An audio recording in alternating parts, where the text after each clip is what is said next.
Hey guys, how's it going? Hope you're doing well. My name is Crown, and today I'm going to read you some very interesting stories that I hope that you're gonna love. And now, without further ado, let's go!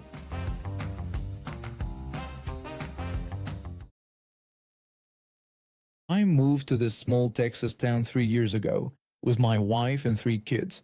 We bought this house mainly because of the big backyard where I could finally plant the Meyer lemon tree I'd always wanted. The previous owner had left the yard pretty bare, so I spent months working on it. That lemon tree was my pride and joy. I researched the best spot, prepared the soil, and babied that thing until it started producing the most beautiful lemons you've ever seen. This year, the tree was loaded. I mean absolutely loaded with perfect, juicy Meyer lemons. My wife and I had been planning to harvest them over the weekend and maybe sell some at the local farmer's market. The kids were excited because I'd promised them we'd make fresh lemonades and then go get ice cream. So there I was, driving home from work on Friday afternoon when I see this woman in my front yard. Not near my yard, not on the sidewalk, but about 40 feet into my property, right next to my lemon tree. She's carrying what looks like a Gucci bag and has some fancy little dog on a leash. In her other hand is a plastic grocery bag that's bulging with something. I pull into my driveway and get out of my car. When I walk over, I realize what's in that bag. My lemons. She's picking my lemons like she owns the place. I asked her what she was doing. She looked up at me, like I'm the one interrupting her. She told me she was visiting her sister down the street and that she just loved these Meyer lemons. She said they were so much better than the ones at the store. She held up the bag like she was showing off a prize. The bag was practically full of my lemons. I told her those were my lemons and that she was on my property. She waved her hand and said it was fine. She claimed she got some last year and the previous owner didn't mind at all. I explained that I wasn't the previous owner and I did mind. I asked her to please give me the bag. She clutched the bag closer to her chest and complained that she already picked them. She said she'd been working on this for 20 minutes. I pointed out that she'd been stealing from my tree for 20 minutes and demanded she give me the bag. I held out my hand and waited. She looked annoyed but handed over the bag. I could feel how heavy it was with all my lemons. Then she said she wanted her bag back. I dumped all the lemons out right there on the grass and handed her the empty plastic bag. I told her there was her bag. She looked shocked, like I committed some terrible crime. She grabbed her little dog's leash and walked off toward a fancy Land Rover parked on the street. I gathered up my lemons and headed inside. About an hour later, I'm out front watering my lawn when the Land Rover pulls up again. This time, a man gets out with her. He's wearing a Rolex that probably costs more than my car and has that entitled rich guy swagger. The husband walked up to me and said there seemed to be some confusion about the lemons. I told him there was no confusion because she was stealing my lemons. He told me not to be unreasonable and to just give them the lemons. He said it wasn't like I was going to use all of them anyway. Karen chimed in that she told him I was difficult. I asked if I was difficult because I didn't want strangers stealing from my yard. The husband told me to just give them what she picked and we'd call it even. At no point during this entire conversation did either of them offer to pay for the lemons or even apologize. They just expected me to hand them over because they wanted them. Right then, my wife came out the front door with our 3 kids trailing behind her. She announced it was lemon harvesting time and then they were going for ice cream. The kids started cheering and ran toward the lemon tree. My wife grabbed a couple of baskets from the garage and they all started picking lemons right in front of this couple. I pointed out that they could see we actually did use our lemons. I reminded them they were still on my property. The husband said this was ridiculous and they were just lemons. I told him then he should buy his own.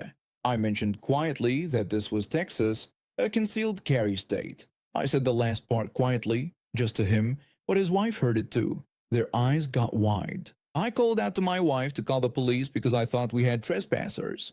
My wife pulled out her phone, but before she could dial, a police car pulled up. Our neighbor must have seen the commotion and called it in. The officer got out. I recognized him, Sam, one of the local cops who's always friendly when I see him around town. Sam asked if everything was okay. Karen immediately started talking and told the officer that I was being unreasonable. She claimed she got lemons from this tree last year and the previous owner never had a problem with it. I explained to Sam that they were on my property stealing my lemons, and when I caught her, she had a whole bag full. Sam pulled out his notepad and pen and asked if she was making a formal statement about this. Karen started to answer, but her husband quickly stepped in and said no, there were no statements being made. He said this was all just a misunderstanding and apologized for the confusion. He grabbed his wife's arm and started steering her toward their car. Karen looked like she wanted to argue, but he practically pushed her into the passenger seat and walked around to the driver's side. Sam commented that this would have saved him a lot of paperwork, but she could have gotten a free ride downtown if she wanted to keep it up.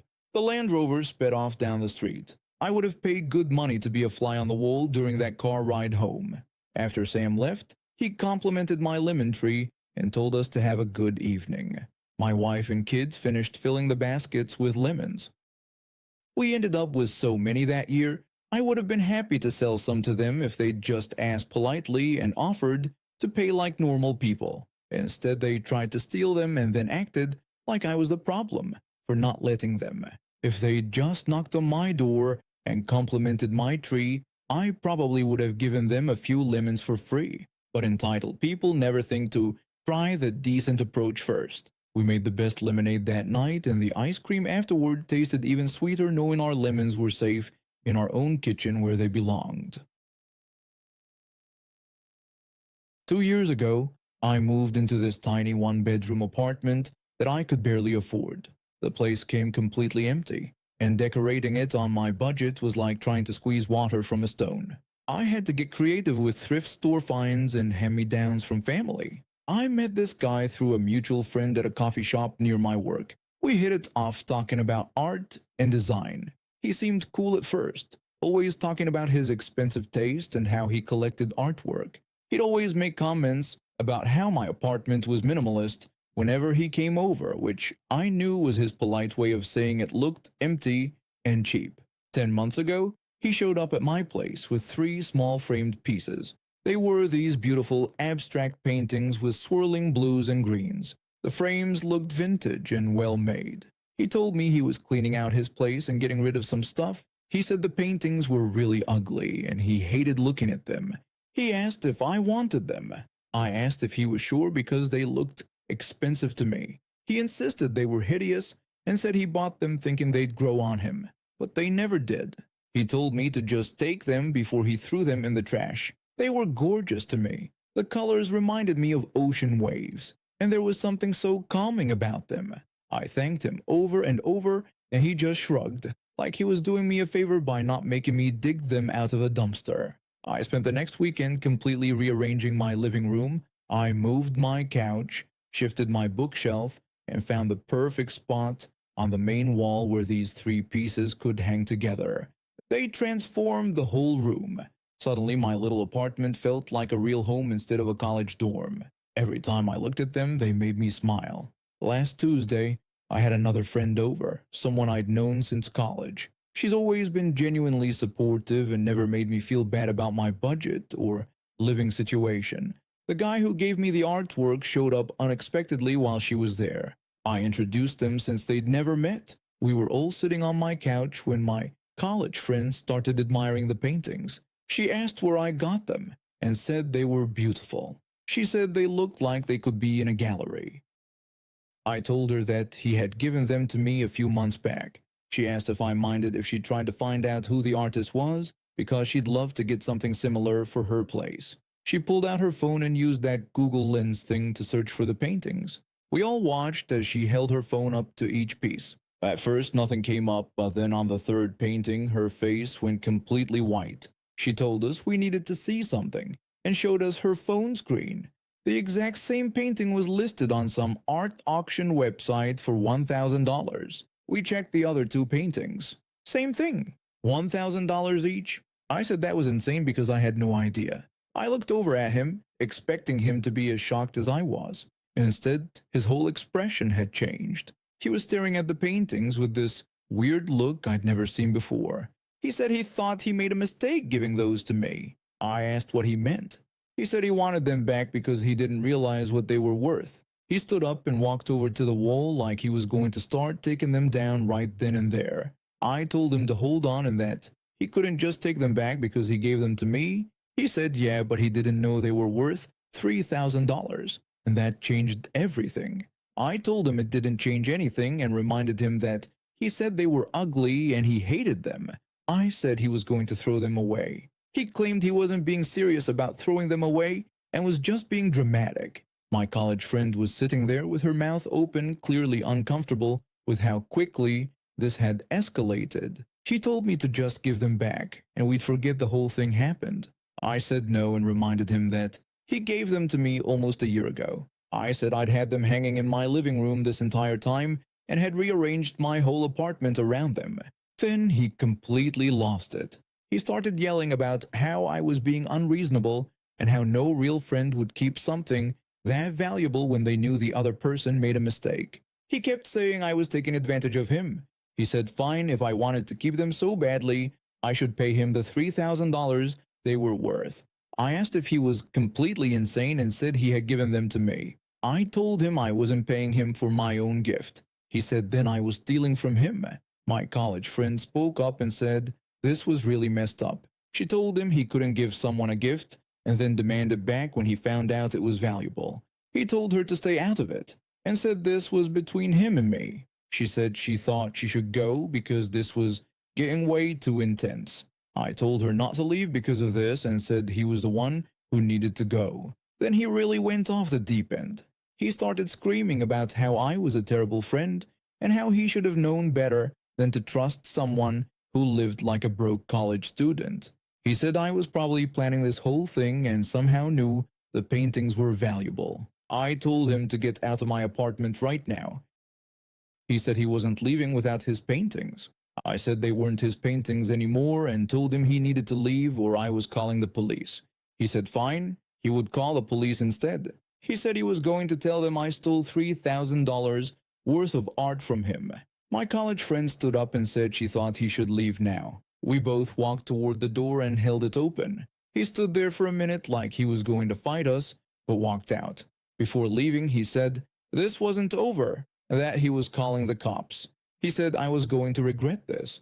After he left, my friend and I just sat there in shock. She kept apologizing for looking up the paintings, but I told her she had nothing to apologize for. We talked about it for hours and she confirmed what I already knew. Legally, those paintings were mine. A gift is a gift, regardless of the value. It's been a week now and I haven't heard from the police. I've blocked his number and all his social media accounts. My college friend texted me yesterday saying she drove by his apartment and saw him posting the paintings he gave me for sale on some local Facebook group, claiming they were stolen from him. Several people in the comments called him out for being ridiculous. The paintings are still hanging in my living room, and they still make me smile every time I look at them. But now they also remind me that I need to be more careful about who I trust. Some people will turn on you the second they think you have something they want. He spent months making snide comments about my cheap apartment and minimalist style. Turns out my living room had $3,000 worth of art hanging on the walls the entire time, and he's the one who put it there. So this happened about 3 months ago at my grandfather's place. I should probably give you some background first. My grandfather is 82 years old and served in Vietnam. He's one of those old school guys who believes in respecting other people's property and expects the same in return. He's not mean or anything, just very straightforward about boundaries. I've been staying with him since I lost my job last year. Money got tight, and he offered to let me help around his farm in exchange for room and board. It's been good for both of us, honestly. He gets help with the heavy work, and I get to save up some money while I look for something better. His property is about 15 acres of mostly farmland with his house sitting back from the road. He's got chickens, a small vegetable garden, and he likes his privacy. The nearest neighbor is probably half a mile away, which is how he prefers it. The trouble started on a Saturday morning. I was out back fixing the chicken coop fence when I heard this buzzing sound overhead. I looked up and saw this drone flying around probably about 50 feet up.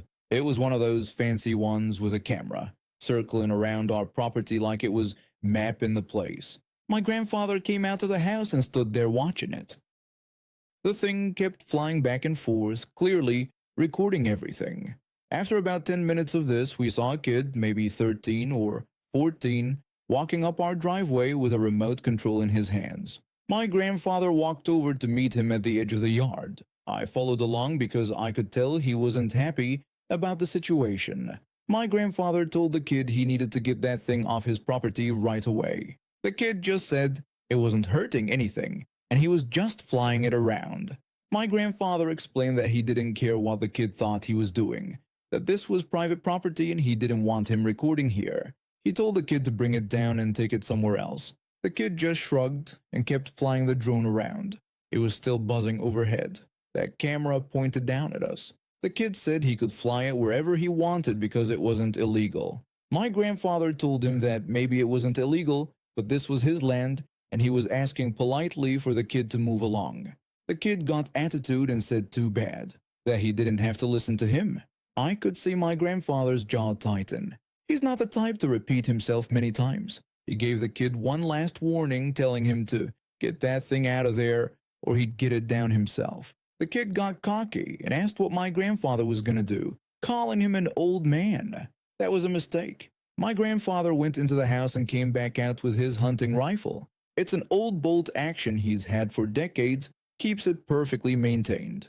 The kid's eyes got wide when he saw it. My grandfather said he was going to count to 10, and if that drone wasn't heading away from his property by then, he was shooting it down. The kid started panicking, saying that my grandfather couldn't do that because it would be destroying his property. My grandfather started counting. 1, 2, 3.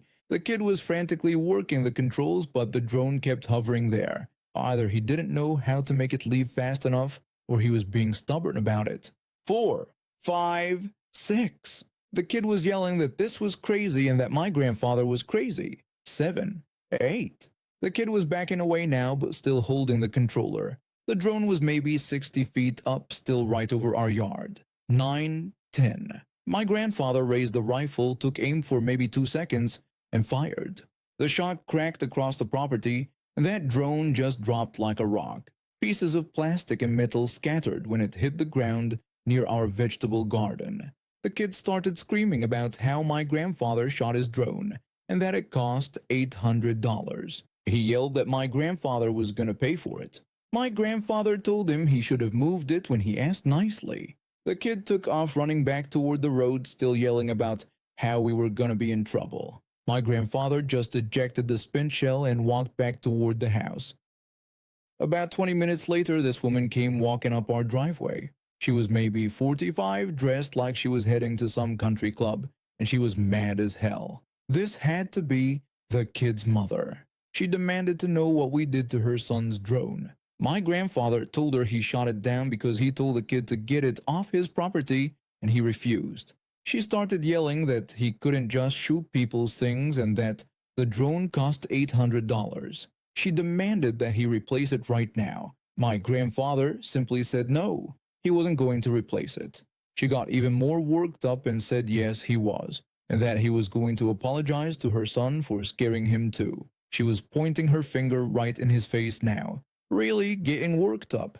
She started going on about how her husband was a lawyer and they were going to sue him for everything he was worth. My grandfather told her she needed to get off his property. She said she wasn't going anywhere until he paid for that drone, demanding $800 right then and there. My grandfather looked at her for a long moment, then walked back into the house. I thought maybe he was going to get his checkbook or something, but he came back out with the rifle again. He told her again that she needed to get off his property. The change in that woman's face was instant. All that anger and entitlement just melted away when she saw him holding that gun. Her eyes went wide and she started backing up. She said he couldn't threaten people with guns. My grandfather told her he wasn't threatening anybody, just telling her to leave his land.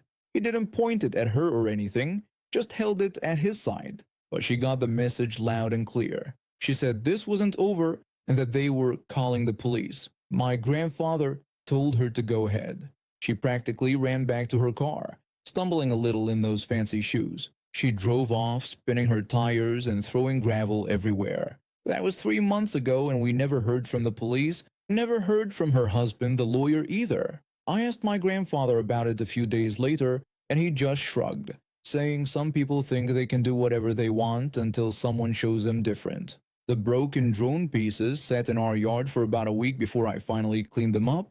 Every time I walked past them, I smiled a little. My grandfather handled that situation exactly like he handles everything else, direct and to the point. I've learned a lot living with him these past months. The most important thing is that being polite doesn't mean being a pushover. He gave that kid every chance to do the right thing, and when he didn't, there were results. The funny thing is, we've had several neighbors stop by since then to chat. Word gets around in small communities, and apparently everyone was getting tired of that kid flying his drone over their properties too. My grandfather might be 82, but he's still got perfect aim and zero patience for people who think rules don't apply to them. Karen is this woman in her 60s who's been working at our local grocery store longer than anyone else. She acts like she owns the place because of her seniority, but really she's just a regular employee like the rest of us. The problem with Karen is that she can't mind her own business to save her life. Every single day, she has something negative to say about someone. If it's not complaining about how the new kid stocks the cereal aisle wrong, it's gossiping about why another coworker called in sick or making snide comments about people's personal lives. She's one of those people who inserts herself into every conversation within a 50-foot radius. You could be talking quietly with someone about what you had for lunch, and somehow Karen would appear out of nowhere with her opinions about your food choices. It's like she has supernatural hearing when it comes to other people's business. For the most part, I manage to stay out of her drama. I come to work, do my thing, and keep my head down. I'm polite when I need to be, but I don't engage with her gossip sessions or take sides in whatever workplace conflicts she's stirring up. This strategy worked pretty well for my first couple of years here, but lately Karen has been trying harder to drag me into her nonsense. She'll corner me during my breaks and start going on about whatever coworker annoyed her that day, clearly fishing for me to agree with her or add my own complaints. When I don't take the bait, she gets this frustrated look like she can't understand why I'm not participating in her toxic behavior. The breaking point came last Tuesday.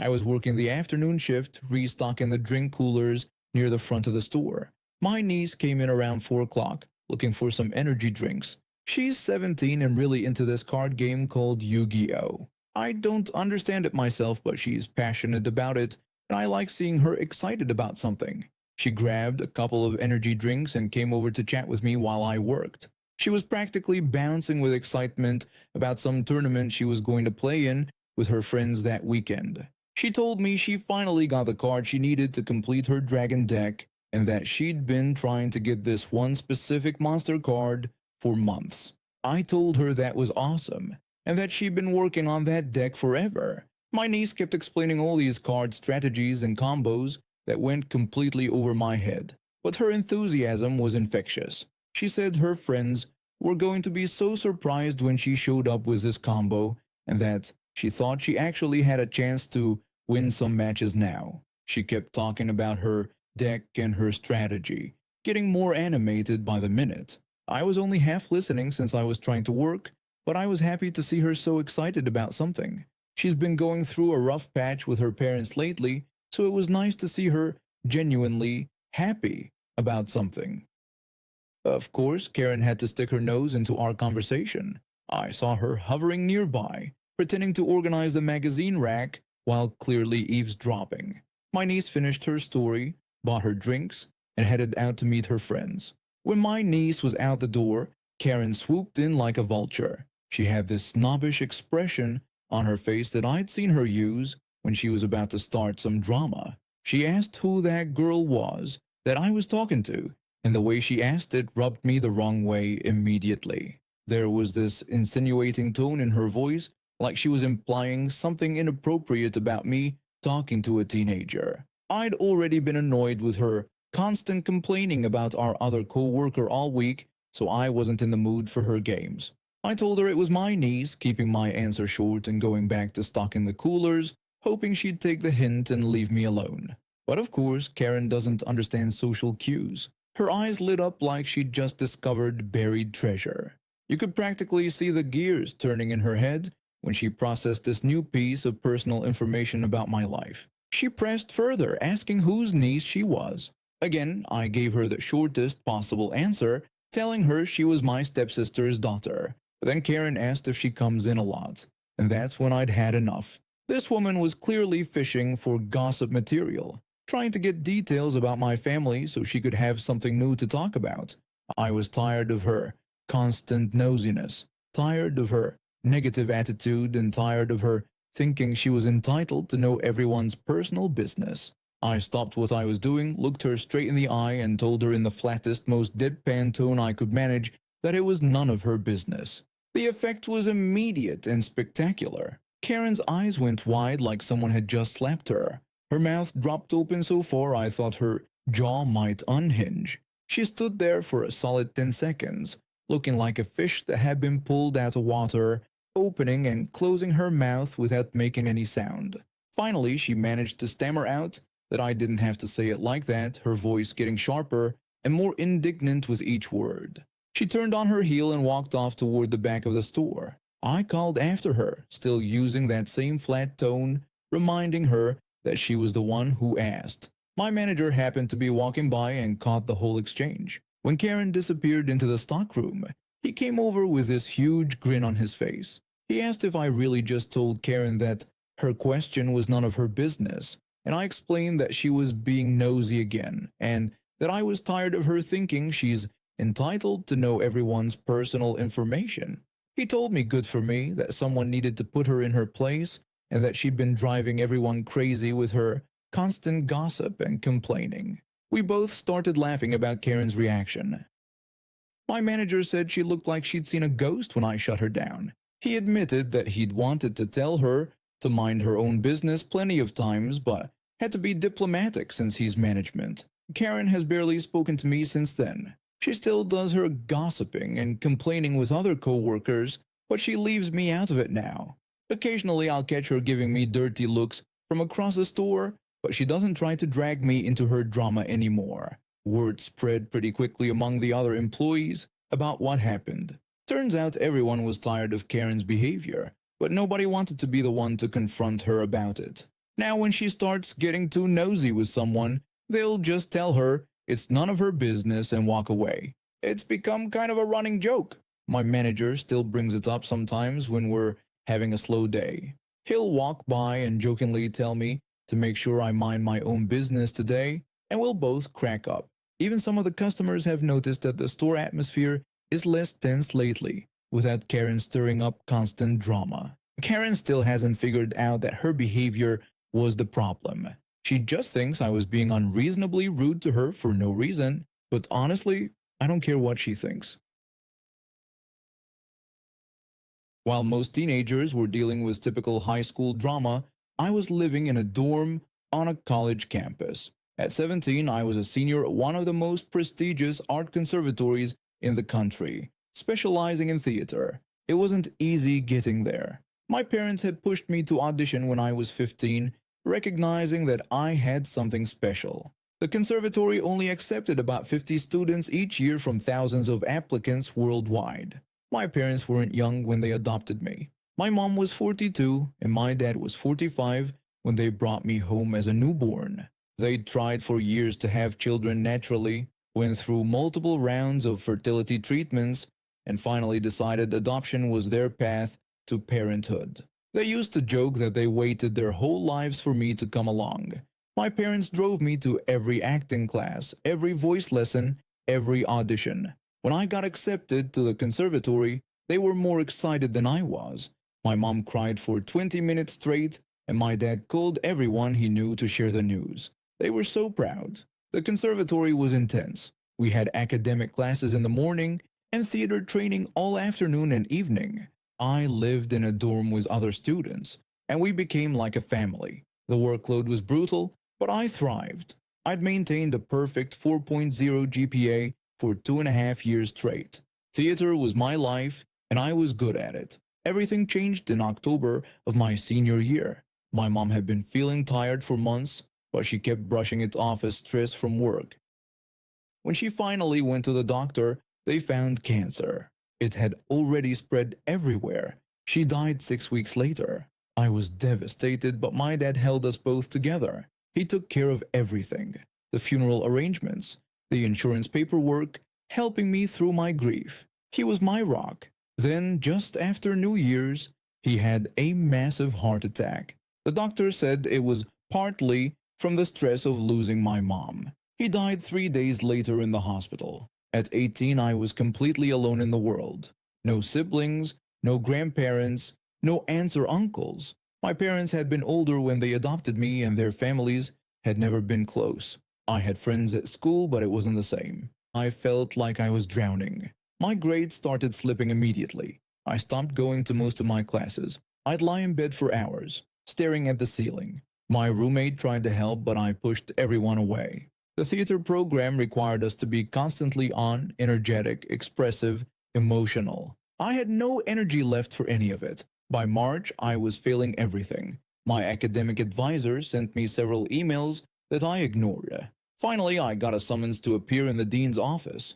I knew this was it. They were going to kick me out. The dean's office was intimidating. Dark wood paneling, diplomas covering the walls, a massive desk that made you feel small. Dean Richards was a tall, stern man in his 60s who'd been running the conservatory for over 20 years. He had a reputation for being tough but fair. I sat across from his desk, feeling like I was going to throw up. The dean told me he was going to be direct. He said my grades had fallen to completely unacceptable levels and that I was failing every single class. He mentioned that my teachers reported I had missed more classes than I'd attended this semester. I admitted that I knew this was true. He continued saying this was my senior year and I was supposed to graduate in 2 months. At this rate, he said, I wouldn't even come close to meeting the requirements for my diploma. I just stared at my hands. I knew he was right, but I couldn't find the words to explain. The dean said he understood I'd been going through some personal difficulties, but that wasn't an excuse for this level of academic failure. He told me everyone faces challenges in life and that the mark of a professional is how you handle adversity. I told him he didn't understand what I've been going through. He said he thought he did and that he'd read my file. He mentioned that he knew my grandparents had passed away recently and that it was always difficult, but I couldn't let it derail my entire future. Something snapped inside me. The casual way he said grandparents like they were just some distant relatives I saw at holidays made my blood boil. I questioned him about calling them grandparents. He apologized and said he was sorry for my loss, but many students deal with the death of elderly relatives. He said it was part of life and I couldn't use it as an excuse to completely give up on my education. I stood up from my chair. My hands were shaking. I told him they weren't my grandparents. He seemed confused and asked what I meant. I explained that they weren't my grandparents but were my parents, my mom and dad, the people who adopted me when I was born and raised me and loved me and were the only family I had in this entire world. The dean's face went white. He looked down at my file, flipping through pages frantically. I continued telling him I was 18 years old and completely alone. I said I didn't have any other family, no siblings, no grandparents, no aunts or uncles. It was just me and them, and now they were both dead, and I was an orphan. The dean stammered that he didn't realize this. I told him he didn't realize because he didn't bother to ask. I said he just assumed and looked at my file and saw that 2 elderly people died and figured it was no big deal. I explained that those 2 elderly people were my entire world. My mom and dad, who drove me to every audition, who cried when I got accepted here, who called me every single day to check on me, and now they were gone and I had nobody. The dean sat there in complete silence. I could see him processing what I'd just told him.